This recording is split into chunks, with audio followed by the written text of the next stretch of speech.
Ce soir, on joue une mission à mèche courte. 3 paliers d'alarme, un sablier qui tombe vraiment et des décisions sous pression. Dans cette vidéo, je te propose une scène prête à lancer avant ta séance. Le problème, pression absente, temps flou. Sans horloge, la pression s'évapore. Les joueurs fouillent parce qu'ils peuvent fouiller. Ils débattent parce que rien ne les oblige à trancher. Quand le temps n'existe pas à haute voix, le donjon devient un couloir où l'on pioche tout. Tu perds la sueur. Les regards se croisent. Le on y va maintenant. Concrètement, tu annonces une fenêtre et tu t'y tiens. Tu ne punis pas pour punir. Tu rends visible le prix des choix. Et tu récompenses le cran. Tu peux l'introduire de cette manière. Le sablier a 3 marques rouges. À chaque marque franchie, quelque chose se complique. La table ainsi comprend tout de suite comment jouer. La boucle chronométrée, simple et honnête. Tu poses une horloge à 3 paliers que tout le monde comprend. Au soupçon, la chaleur s'étend. Une fumée naît, un verrou cède à moitié. À l'alerte, une mèche secondaire s'allume. Un plancher gémit, un couloir devient impraticable sans se brûler. À la chasse, la flamme lèche la bonbonne et tout bruit attire la garde. Tu fais monter d'un cran quand on tergiverse. On fouille à contretemps, on échoue bruyamment. Tu peux faire redescendre d'un cran si on éteint proprement, si on isole la mèche, si on se sacrifie pour gagner 30 secondes. Ce n'est pas punitif, c'est visible. Voici un exemple de comment tu pourrais l'introduire dans tes parties. Vous courez, votre perception est donc moins efficace. Vous avancez lentement, vous restez en alerte, mais l'aiguille descend. Choisissez. Signaux sensoriels. Voir le temps qui passe. Tu racontes le temps avec des signes. La chaleur pique les yeux, la suie colle aux dents, le sablier sonne quand il passe une marque. Une étincelle roule sur la sciure et meurt un souffle près. Ainsi, tu donnes la météo du danger à chaque salle, sans compter les grains. Cette météo aide les joueurs à prendre des décisions utiles, pas à chercher la règle cachée. Scène prête à jouer, la poudrière de la douane.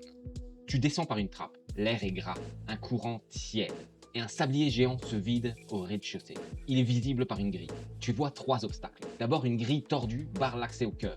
Tu peux faire un jet d'athlétisme pour la forcer, ou alors d'escamotage si tu cales 2 broches pour faire levier en silence. En cas de réussite, la grille cède et vous gagnez un passage net. En cas d'échec, elle crie et l'horloge avance d'un cran. Ensuite, un clapet de gaz souffle par à coup. Vous pouvez faire un jet d'investigation pour comprendre la cadence et d'escamotage pour caler le clapet au bon moment. En cas de réussite, l'air s'apaise. En cas d'échec, une bouffée allume une mèche secondaire qui file sous les caisses. L'alerte grimpe. Enfin, la mèche principale serpente sur un plancher en feu. Tu présentes ainsi 2 routes. En sprint, un jet d'acrobatie pour franchir les lattes qui s'effondrent. Mais la perception est pénalisée. On manque un détail. En déplacement lent, un jet de survie pour trouver une échelle et un crochet. L'horloge approche de la marque rouge. Dans les 2 cas, tu gardes la flamme en vue et tu annonces honnêtement ce que coûte chaque choix. Tu peux le faire jouer à tes joueurs de cette manière. Tu peux couper ici et gagner du temps, mais tu ne vois pas ce qui est en dessous. Sinon, tu fais le tour, tu vois mieux, mais la marque rouge arrive. Le jet tranche, tu montres la mèche qui hésite. Échec intéressant. Ça n'explose pas tout de suite. Quand un jet rate, tu n'exploses pas l'entrepôt. Tu réorchestres. Une caisse se renverse et nourrit le feu. Un couloir s'effondre. Un garde frappe du talon au-dessus. Ou alors un soupir d'air allume un nouveau point. Tu montres le prix et tu laisses une fenêtre pour remonter la pente. Par exemple, tu peux le jouer ainsi. Tu coupes le mauvais fil. La flamme court, mais un escalier de service ouvre une ligne droite. Tu peux choisir de courir et de prendre le malus de perception ou de tenter une prière rapide et gagner un souffle.